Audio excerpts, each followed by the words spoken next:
Ambassador Sarah Chen stood in the vast crystalline chamber of the Galactic Council, her human heart beating steadily despite the weight of thousands of alien eyes upon her. The chamber stretched upward for what seemed like kilometers, its walls made of a translucent blue material that hummed with energy. Representatives from over 300 species filled the tiered seats, their forms ranging from the elegant butterfly-like Zarathi to the massive rock-skinned Gorvani. At the center of the chamber sat the High Arbiters, 5 ancient beings who had guided galactic civilization for millennia.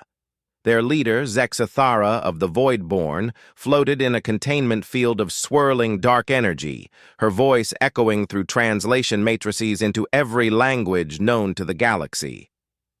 The species known as humans stands before this council accused of violations most grave, Zexathara announced, her words carrying the weight of absolute authority. Ambassador Chen, you represent a race that has, in the span of merely 200 years since first contact, committed acts that threaten the very foundation of our peaceful civilization. Sarah's jaw tightened, but she kept her voice steady.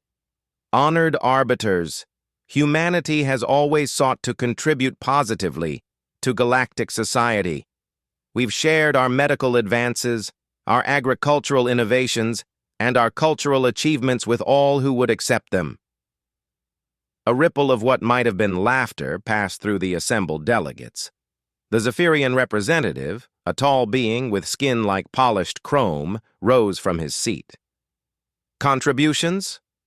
Your species calls warfare an art form. You've turned conflict into entertainment. Your history is written in blood across your homeworld. Every species here has a history of conflict, Sarah replied, her brown eyes flashing with conviction. The Zarathi fought the Pollination Wars for 3 centuries. The Gorvani nearly destroyed their moon in clan battles. Even the peaceful Melodians had their silent purges. Yet all of you found your place in this council. The Zarathi delegates' wings fluttered in agitation. Those were growing pains, natural evolutionary steps. Humanity is different. You celebrate violence. Your entertainment glorifies war. Your literature romanticizes conquest. Even your games simulate destruction and domination. High Arbiter Morduin of the Christek leaned forward, his geometric form shifting colors from blue to deep purple. The evidence is overwhelming, Ambassador. Since joining the galactic community, human corporations have attempted to militarize peaceful technologies 17 times. Human explorers have violated 12 quarantine zones. Human traders have been caught smuggling weapons to 7 different conflict regions. Sarah felt the weight of each accusation, but she stood straighter. Isolated incidents committed by individuals, not sanctioned by Earth's government. We've prosecuted every case according to galactic law.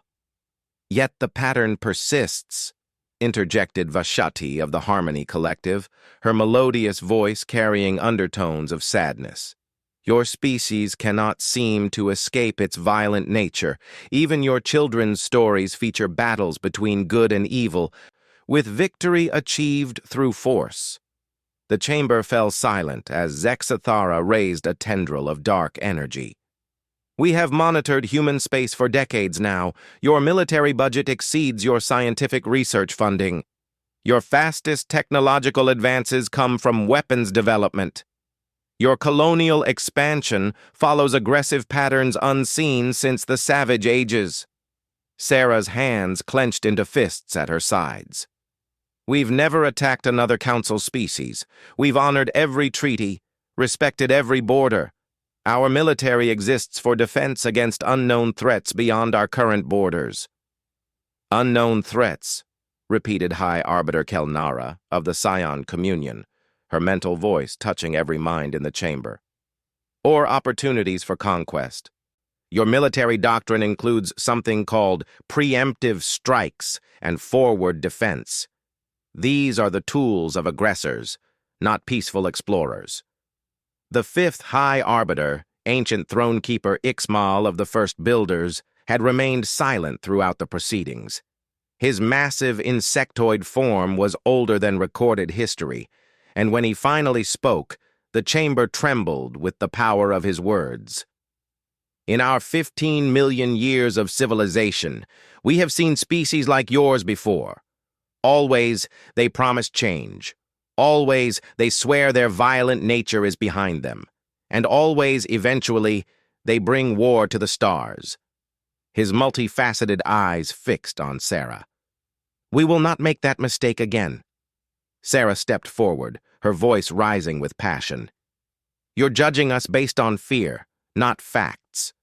Yes, humanity has a violent past, but look what we've accomplished in just 2 centuries of galactic contact. We've eliminated hunger on 12 worlds using our agricultural techniques. Our medical innovations have saved billions of lives across dozens of species. We've mediated 3 territorial disputes and prevented 2 wars. All admirable, acknowledged Morduin, but insufficient to offset the fundamental threat your species represents. The psychological profiles are clear. Humans possess an instinctive drive for dominance that cannot be suppressed by civilization.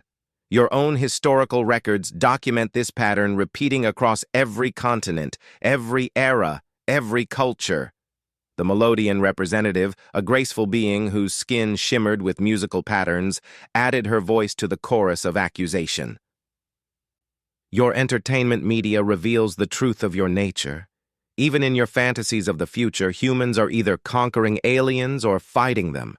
Peace appears in your fiction only as a prelude to war. Sarah's voice cracked slightly as emotion broke through her diplomatic training. You're condemning an entire species based on stories and speculation. Where is the justice in that? Where is the compassion this council claims to represent? Justice demands we protect the innocent, Zexathara replied coldly. Compassion requires we prevent suffering before it begins. The evidence is overwhelming that humanity will, given time and opportunity, bring violence to the stars on a scale not seen since the Dark Ages. We've done everything asked of us, Sarah protested. We've accepted limitations on our military, submitted to inspections, allowed council observers on every human colony. What more can we do to prove our peaceful intentions? Thronekeeper Ixmal's ancient voice carried the weight of eons. Nothing. The flaw is not in your actions, but in your very nature. You cannot change what you are any more than a star can choose not to burn or a black hole can decide not to consume. The chamber erupted in discussion as delegates debated among themselves in dozens of languages. Sarah caught fragments of conversation through her translator. Necessary for galactic security, perhaps rehabilitation instead of, cannot risk another destroyer war. The High Arbiters conferred among themselves in a private communication channel, their exchange invisible to the gallery, but clearly intense. After several minutes that felt like hours, Zexathara called for order. The Galactic Council has reached its decision, she announced. The species known as humanity is hereby expelled from galactic civilization. All trade agreements are terminated, all diplomatic relations are severed, all human presence in council space must be withdrawn within 1 standard year. Sarah felt the blood drain from her face. You can't be serious. You're condemning 40 billion humans to isolation based on prejudice and fear. We are protecting 3 trillion beings from a threat they cannot adequately defend against, Morduin replied. Humanity is hereby quarantined to its home system. Any human vessel found outside the soul boundary will be destroyed without warning. This is genocide, Sarah shouted, her diplomatic composure finally cracking. You're cutting us off from the resources we need to survive, the trade relationships that sustain our colonies. Your colonies outside Sol will be evacuated, Vashati stated matter-of-factly. Council ships will transport human populations back to Earth and Mars. This process will begin immediately. And our research stations, our mining operations, the terraforming projects that support millions of lives, all human assets beyond Sol become property of the Council, Zexathara declared. Compensation will be provided in the form of raw materials and basic technologies necessary for survival within your quarantine zone. Sarah stared at the assembled delegates, searching for any sign of sympathy or dissent. She found none. Even the species that had worked closely with humanity, that had benefited from human innovations and partnerships, sat in silent agreement with the Council's judgment. "How long?" she asked quietly. "How long must we remain in quarantine?" Thronekeeper Ixmal's response came like a funeral bell. "Until your species evolves beyond its current nature, or until it destroys itself. Neither outcome is expected within any time frame meaningful to galactic civilization." The chamber began to empty as delegates filed out, many casting backward glances at Sarah as if she were an exotic and dangerous creature in a zoo. The High Arbiters remained, their attention already turning to other matters of galactic governance. Sarah stood alone in the vast chamber, the weight of 40 billion lives suddenly pressing down on her shoulders. As the last of the delegates departed, she activated her personal communicator and sent a single message back to Earth. "Prepare for Exodus. We're going home." The journey back to the human embassy felt endless. Corridors that had once seemed welcoming now felt hostile. Alien beings that had nodded politely in passing now averted their gazes. The galaxy that had once held infinite promise for humanity had become a prison with walls made of prejudice and fear. In her quarters, Sarah composed her final report to the United Earth government. Her words were careful, diplomatic, but the message was clear. Humanity stood alone in the universe, judged and found wanting by civilizations that had forgotten their own violent origins. As she sealed the transmission, Sarah looked out through the transparent aluminum window at the stars beyond. Somewhere among those distant lights lay Earth, where 40 billion humans were about to learn that their place in the galaxy had been revoked, not for anything they had done, but for what others feared they might do. The exile had begun. Captain Marcus Rodriguez watched through the bridge viewport as the last transport ship lifted off from New Geneva, humanity's crown jewel among the outer colonies. The city below had taken 50 years to build, its gleaming towers and sprawling agricultural domes a testament to human ingenuity and determination. Now it lay empty, abandoned to whatever species the Council deemed worthy of inheriting humanity's legacy.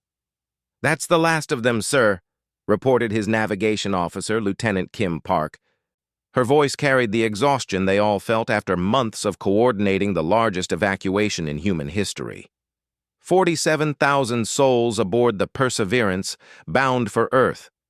Marcus nodded grimly. "Signal the fleet. All ships prepare for departure from the Kepler system." Around them, nearly 200 vessels of every size and description hung in space like a funeral procession. Military escorts surrounded massive colony ships packed with refugees. Cargo haulers groaned under the weight of salvaged equipment and precious cultural artifacts. Research vessels carried the accumulated knowledge of humanity's brief but brilliant expansion into the galaxy. Dr. Elena Vasquez approached the captain's chair, her usually immaculate appearance disheveled from weeks of impossible logistics.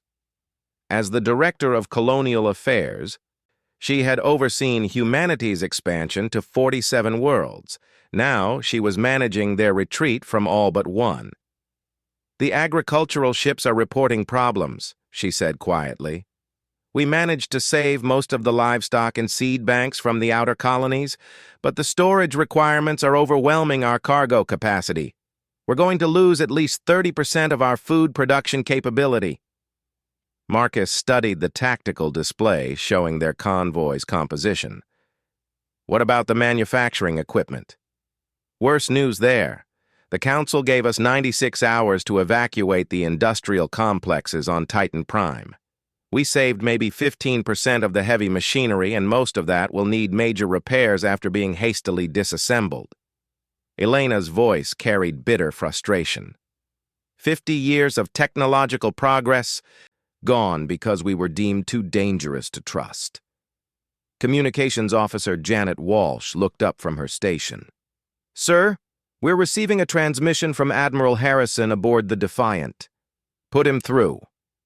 Admiral Harrison's weathered face appeared on the main screen. Behind him, the bridge of humanity's most advanced warship buzzed with activity. "Marcus, we've got a problem. Long-range sensors are picking up Council enforcement fleets, moving to intercept any human vessels that might be trying to salvage operations in the outer systems." "Are any of our people still out there?" Marcus asked. 3 mining crews on Altair Station refused evacuation orders. They're trying to strip the rare earth processing facility before abandoning it. The Voidborn are sending a battle group to deal with them. Marcus felt his jaw clench. Altair Station provided rare metals essential for advanced electronics. Without those resources, humanity's technological capabilities would be set back decades. "Can we get to them first?" "Not without starting a shooting war," Harrison replied grimly. "The Voidborn made it clear that any human military vessel found in Council space after the deadline will be destroyed on sight. No warnings, no negotiations." Dr. Vasquez leaned forward. "What about a civilian rescue mission?" "They'd still be considered in violation of the quarantine." Harrison shook his head. "We have to accept that anyone who chose to stay behind is on their own." The bridge fell silent as the implications sank in. Hundreds of humans across dozens of systems had refused evacuation, either from stubbornness, desperation, or simple disbelief that the Council would actually follow through on its threats. Now they were stranded, cut off from any hope of rescue. "Sir," Lieutenant Park called out, "we're receiving emergency transmissions from Kepler Station. The orbital facility is under attack." Marcus spun around. "Attack? By who?" "Unknown vessels, but they're using Council authorization codes." Park's fingers flew over her controls. "The station's shields are down, and, sir, they're not targeting the station. They're targeting the evacuation ships." The main screen switched to a tactical view of Kepler Station's orbital space. 3 sleek vessels, with the characteristic energy signatures of Zarathi warships, were pursuing a convoy of human civilian transports. Even as they watched, energy beams lanced out, striking one of the slower cargo haulers. "The New Horizon is hit," Park reported, her voice tight with shock. "They're venting atmosphere. 4,300 civilians aboard." Marcus was already moving. "Signal all ships. Emergency acceleration to Kepler Station. Military vessels, prepare for combat." "Sir," Dr. Vasquez grabbed his arm. "The Council will consider any military response an act of war." "They're firing on civilian evacuation ships," Marcus snapped. "What would you call that?" Admiral Harrison's voice cut through the argument. "Marcus, stand down. We can't risk the entire fleet for one convoy." 4,300 people, David. Families, children. "I know what's at stake," Harrison replied quietly. "But if we engage those Zarathi ships, we give the Council justification to destroy every human vessel in space. That's 500 million lives." Marcus watched helplessly as the New Horizon drifted, its hull breached and bleeding precious air into the vacuum. Around it, the other civilian ships scattered, their inadequate shields sparking under Zarathi fire. "The New Horizon is launching escape pods," Park reported. "But at this range, most won't reach safe recovery distance before life support fails." Lieutenant Walsh looked up from her communications console. "Sir, I'm picking up a transmission from the Zarathi squadron leader. They're ordering all human vessels to heave to for cargo inspection." "On what authority?" Marcus demanded. "They claim the evacuation ships are carrying stolen Council technology and military equipment." Dr. Vasquez moved to the science station and began scanning the convoy. "It's not entirely false. Some of the equipment we're evacuating was developed through joint research programs with Council species. Technically, they might have legal claim to it." "So they're just taking it?" Marcus stared at the tactical display as more Zarathi ships appeared at the edge of sensor range. This isn't enforcement. It's piracy. Admiral Harrison's expression was grim. It's politics. They want to ensure we leave with as little advanced technology as possible. Every piece of equipment they confiscate sets our recovery back years. The next few hours played out like a nightmare. The Zarathi systematically intercepted evacuation convoys throughout the Kepler system, forcing ships to submit to inspection that involved stripping them of anything the Council deemed too advanced for human possession. Fusion reactors were removed and replaced with less efficient alternatives. Computer cores were swapped for outdated models. Medical equipment, manufacturing tools, even educational materials were confiscated if they contained sensitive Council knowledge. Captain Rodriguez found himself negotiating with Zarathi boarding parties who treated human refugees like criminals. The aliens were polite but implacable, following their orders with mechanical precision while families watched their life savings disappear into Council cargo holds. "This is systematic theft," Dr. Vasquez muttered, as she watched a Zarathi officer confiscating research data from the agricultural ships. 50 years of human innovation stolen under the pretense of law. "What did you expect?" asked Chief Engineer Thompson, a gruff veteran who had helped build half the colonies they were now abandoning. "They never wanted us in their club. This exile is just an excuse to take everything we've built and keep it for themselves." Marcus studied the evacuation reports scrolling across his display. Every convoy had a similar story. The Zephyrians were confiscating mining equipment. The Melodians claimed cultural artifacts contained inappropriate violent themes. Even the peaceful Harmonites were seizing medical supplies, claiming they contained dangerous biotechnology. "It's coordinated," he realized aloud. "This isn't random enforcement. They planned this. They're systematically stripping us of everything that might let us recover quickly." Lieutenant Park looked up from her station. "Sir, Admiral Harrison is requesting all ship commanders join a secure conference call." The main screen split into dozens of windows as captains throughout the fleet checked in. Marcus recognized faces from across human space: military officers, civilian captains, corporate executives, and colonial administrators. All wore the same expression of stunned disbelief. Admiral Harrison addressed the assembled commanders. "People, we need to face facts. The Council isn't just exiling us. They're ensuring we can never threaten them again. Every piece of advanced technology they're confiscating puts us back decades in development." Captain Sarah Mitchell of the research vessel Endeavor spoke up. "What about our databanks, the scientific research, the cultural archives?" "Anything stored on quantum matrices is being confiscated as Council technology," Harrison replied. "We're being allowed to keep basic historical records and literature, but all advanced scientific data is gone." "This is genocide by another name," growled Captain Barnes of the heavy transport. "Hercules. They're sending us back to Earth with Stone Age technology and expecting us to survive." Dr. Vasquez activated her communication link. "Not Stone Age. We still have access to early fusion technology, basic genetic engineering, and conventional space flight, but we're losing everything that made us competitive with Council species: the quantum computers, the exotic matter reactors, the advanced medical nanites." "What about our people still in Council space?" asked Captain Chen of the Fortune. "The mining crews, the research teams, the families that chose to stay?" Harrison's expression darkened. "As of this morning, the Council has classified all remaining humans in their territory as stateless persons. They have no legal protections, no rights under galactic law. They're effectively slaves." The conference call erupted in angry voices as captains demanded action, revenge, some kind of response to the injustice being perpetrated against their species. Marcus listened to the fury and desperation, understanding it perfectly but knowing it was useless. Enough, he said finally, his voice cutting through the noise. Admiral, what are our orders? Harrison looked older than his 70 years. We complete the evacuation. We save who we can, with what we can, and we go home.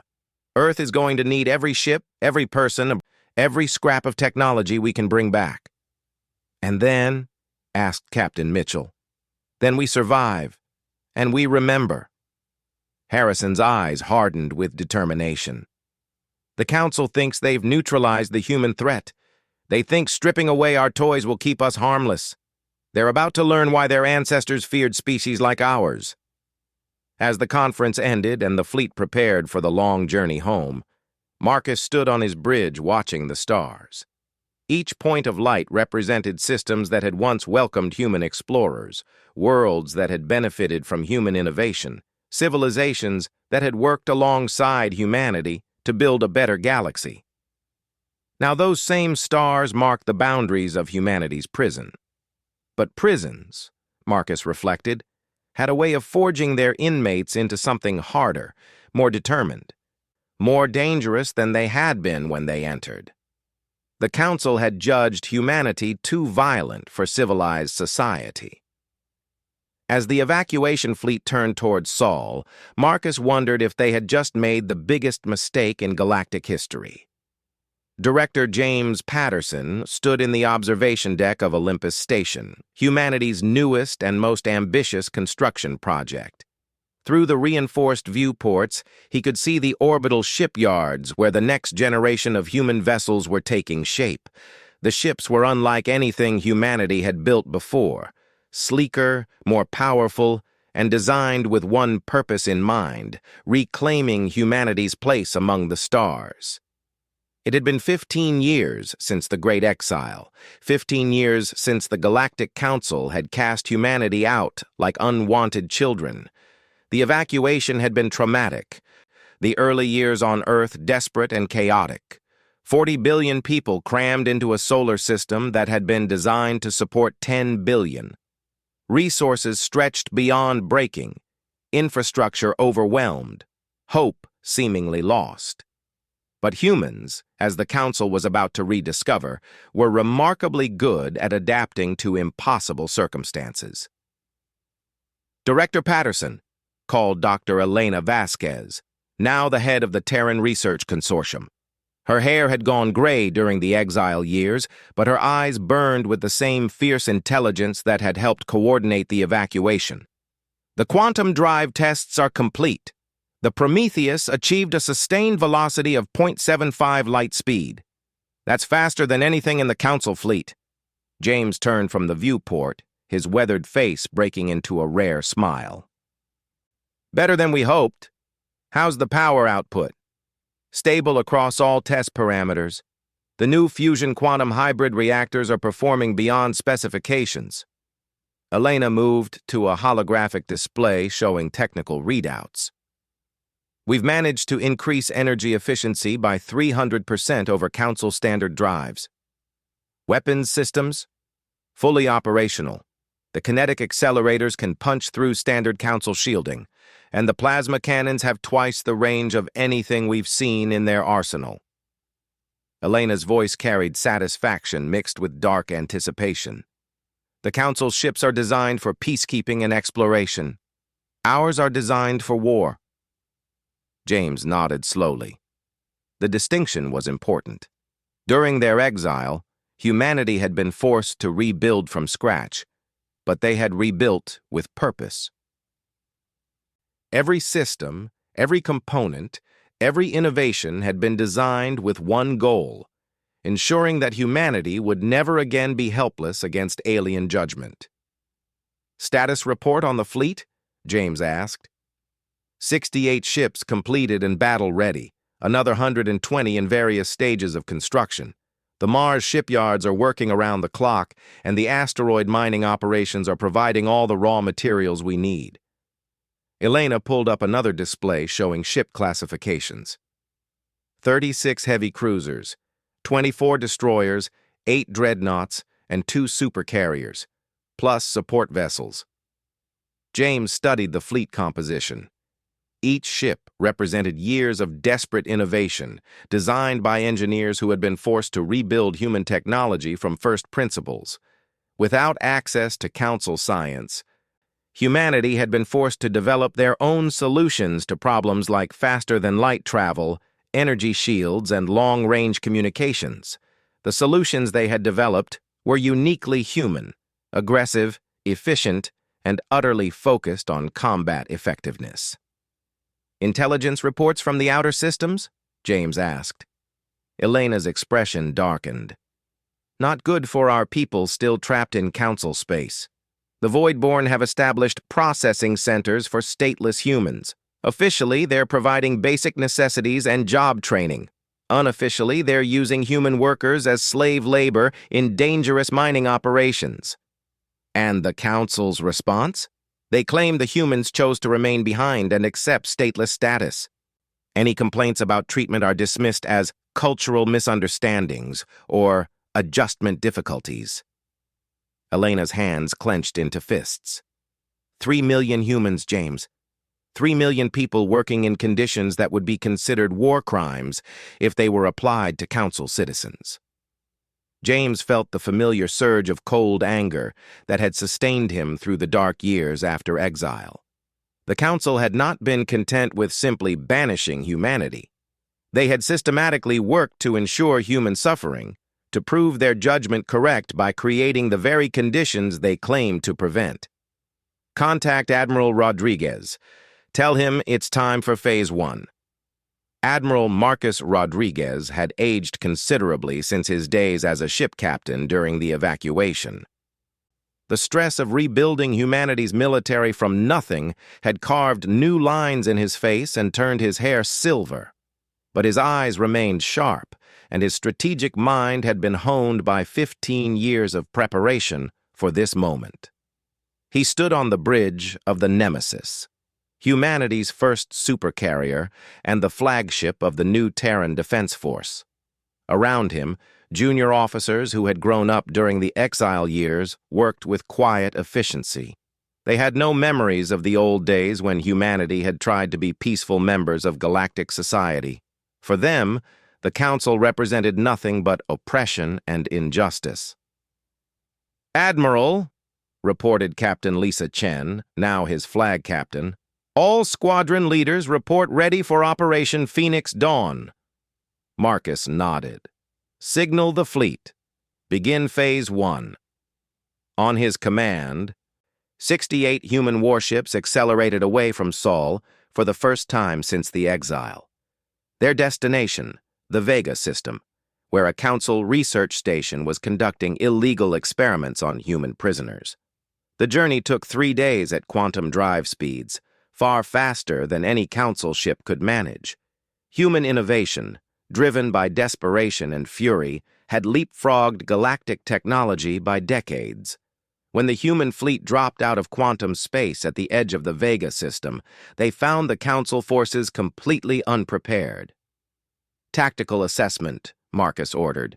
12 council vessels in system, reported his tactical officer. 4 Zarathi patrol cruisers, 6 Zephyrian research ships, and 2 Voidborn command vessels. The research station is in orbit around Vega Prime, heavily shielded but lightly armed. Marcus studied the tactical display. The council ships were arranged in a standard peaceful formation, with no indication they expected hostile contact. Their weapons were powered down, their shields at minimum strength. After 15 years of unchallenged dominance, they had grown complacent. "Open a channel to the council forces," Marcus commanded. The main screen activated, showing the bridge of the lead Zarathi vessel. Commander Zeth Ali, a tall figure with metallic skin and compound eyes, looked surprised to see human faces. "This is Commander Zeth Ali of the Council patrol ship Harmony's Voice. Human vessels, you are in violation of the quarantine zone. Withdraw immediately or face destruction." Marcus smiled coldly. "Commander, I am Admiral Rodriguez of the Terran Defense Force. You are hereby ordered to surrender your vessels and prepare to be boarded. Any resistance will be met with lethal force." Zethali's expression shifted from surprise to outrage. You dare threaten Council forces? Your pathetic fleet cannot stand against the might of galactic civilization. You have 30 seconds to surrender, Marcus replied calmly. After that, we will demonstrate exactly what human pathetic looks like. The 30 seconds passed in tense silence. Then Zethali made his fatal mistake. All ships attack Pattern Delta. Destroy these primitive barbarians. The Council ships powered up their weapons and shields, moving to engage the human fleet. They were using standard Council tactics: coordinated movement, focused fire on single targets, reliance on superior shielding to absorb enemy attacks. Marcus watched their approach with professional interest. All ships execute Plan Alpha. Show them what we learned during our exile. The human fleet dispersed like a flock of angry hornets, each ship moving independently but in perfect coordination.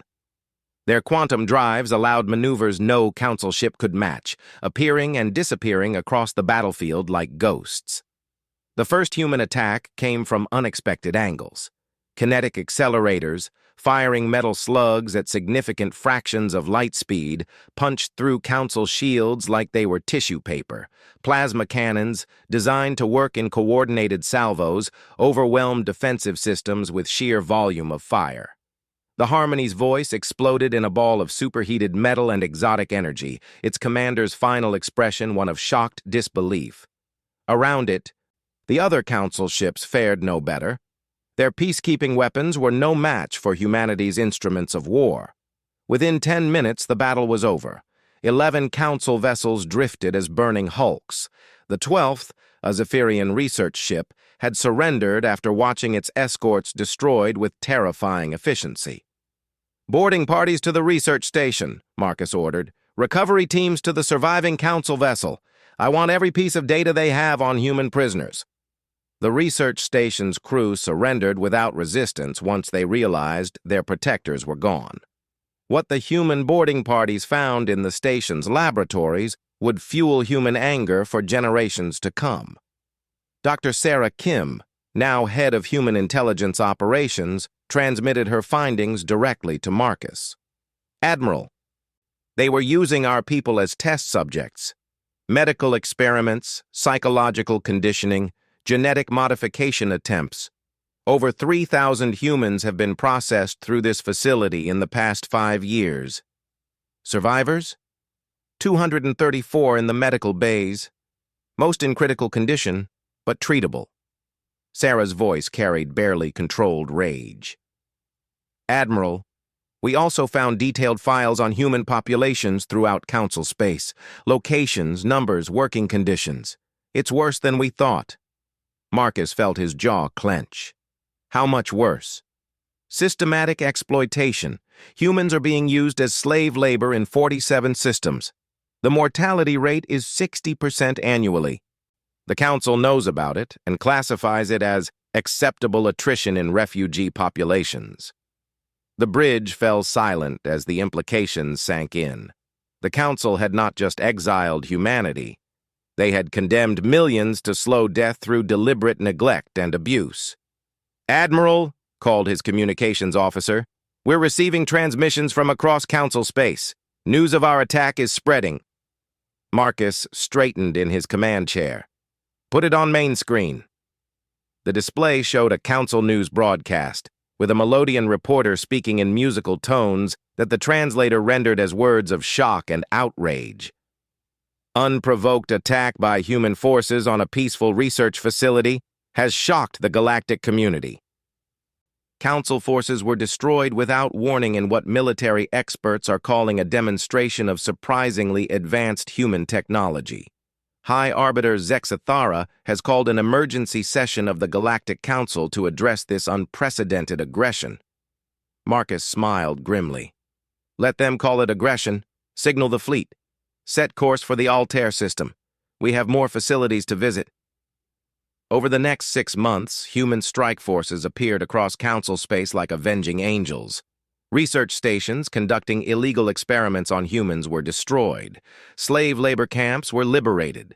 Council patrol fleets that tried to intervene found themselves outgunned and outmaneuvered by ships that moved faster and hit harder than anything in their experience.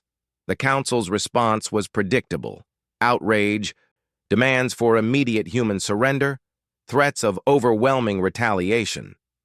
But their threats rang hollow because their military had been designed for peacekeeping among civilized species, not warfare against an enemy that had spent 15 years preparing for exactly this conflict.